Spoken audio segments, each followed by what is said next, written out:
This time, the topic is related to the movements of the U.S. government, which I don't think is getting much attention in Japan. However, in the Chinese context, there are already people who aren't even covering this topic anymore, to the extent that on YouTube, political influencers, or rather, people who disseminate information, almost without exception, are talking about this. It's about the U.S. State Department's homepage. Please take a look at this. On this homepage, people dealing with political issues in China are almost all covering it. What kind of page is this? It's a page about the relationship between the U.S. and Taiwan. Previously, this page stated that the U.S. government does not advocate for Taiwan's independence, but that part has been removed, which is why it's drawing a lot of attention. The U.S. is a country with both public and private faces. Publicly, it claims to uphold freedom and democracy, but in the Middle East, it supports dictatorial regimes, so what they say and what they do don't always match. Regarding the relationship between China and Taiwan, the U.S. has been saying it does not support Taiwan's independence out of consideration for the communist regime, even though Taiwan elects its government democratically. When you think about it, the U.S. stating it does not support Taiwan's independence contradicts its fundamental stance. Normally, one would think the U.S. should deny communist China's rule itself. However, until now, the official stance of the U.S. government has been non-support for Taiwan's independence. But now, the language on the State Department's homepage that said does not support Taiwan's independence has suddenly disappeared, leading to speculation that the Trump administration might be doing something unexpected. By the way, the Trump administration is also implementing significant reforms in the U.S. with Elon Musk. I bet Americans didn't expect this kind of thing to happen. In other words, the Trump administration isn't just talking. They're actually trying to start reforms that were previously unthinkable within the U.S. If they're doing this much domestically, one might wonder what kind of unprecedented things they might do in foreign policy. Considering that the U.S. recognizes the communist regime as the legitimate government over democratic Taiwan, this could flip at any time. This is why there's so much interest in what might happen next. Here, I'll discuss an important aspect of U.S. politics that, for some reason, isn't often covered in Japan. The very influential force behind U.S. politics is what's known as the Evangelical movement. These people are different from Japanese religious groups with political influence like Soka Gakkai. Why? Because the founders of America were predominantly Protestant, so the hardcore conservatives in America follow the evangelical tradition. This means they are the traditional conservatives of America. In Japan, if you say Soka Gakkai or Komeito are conservative, people would say, "What are you talking about?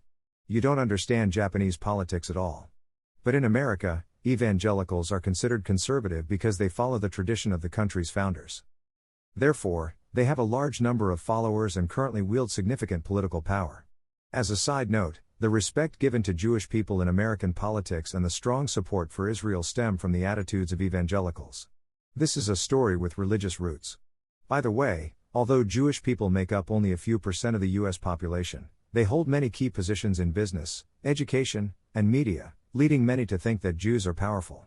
Looking back at history, this was similar in Germany and Europe before Hitler came to power. But to say that this alone makes Jewish positions unassailable would be incorrect. The reason why Jews are so influential now is because of U.S. government backing, and behind that backing is the mindset of evangelicals.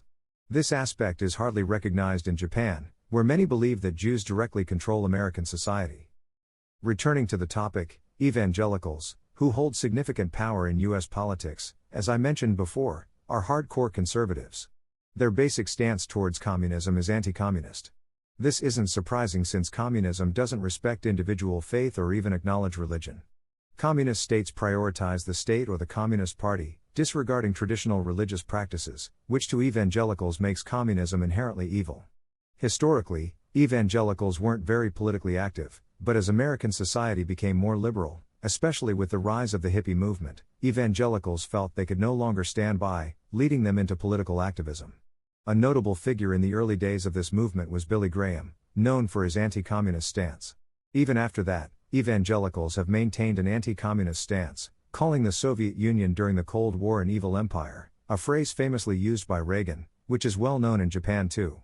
This was fundamentally an evangelical belief. Thus, evangelicals, as American conservatives, generally oppose the Chinese Communist Party, which restricts religious activities in China. There are Christian groups in China that operate outside of Communist Party control, known as the Underground Church, and some American evangelical groups support these Christians. Some U.S. politicians criticize the Communist Party from this angle of religious persecution. Although figures like Sam Brownback are mentioned in Japanese articles, this background isn't often discussed in Japanese media. Therefore, there might be some pressure or consideration in Japan not to talk much about evangelicals. By the way, many American politicians identify as evangelicals themselves, and some express support for Taiwan based on evangelical values, like former Vice President Mike Pence or Mike Pompeo. These people embody evangelical values, and in U.S. politics, you can't really engage in politics without considering the evangelicals. The U.S. has historically been considerate of the communist regime in China rather than Taiwan, but this relationship isn't stable. When the Soviet Union was a significant problem for the U.S., and China and the USSR began to clash, the U.S. approached China.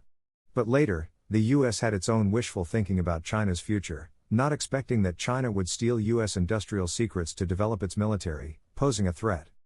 Additionally, the Chinese Communist Party has started to interfere in U.S. politics, though this was significantly pushed back during Trump's first term. However, the Chinese Communist Party has organizations for foreign espionage and influence operations, so they haven't given up. If the hardcore conservative base in the U.S. starts to prioritize this view, the U.S. stance on Taiwan could change entirely, and the containment of China might not just be an economic issue but could involve the values America has held since its founding. In a democracy, even great politicians can't do everything alone, they need public support for bold policies. So, with Trump's current actions, which seem extreme, there must be strong public support behind him. Just because the wording on the State Department's website changed slightly, there's a big fuss, reflecting the unstable U.S.-China relationship. Understanding this requires basic knowledge of U.S. politics, the relationship with evangelicals, and what they believe in. When I asked my video editing staff why this isn't pointed out in Japan, they said not to expect too much from Japanese media, who juggle political and economic topics daily without the time or resources to delve into backgrounds. Japanese media just pass along information without necessarily hiding anything, they might just not know. What do you all think about this? That's all for this video, see you in the next one.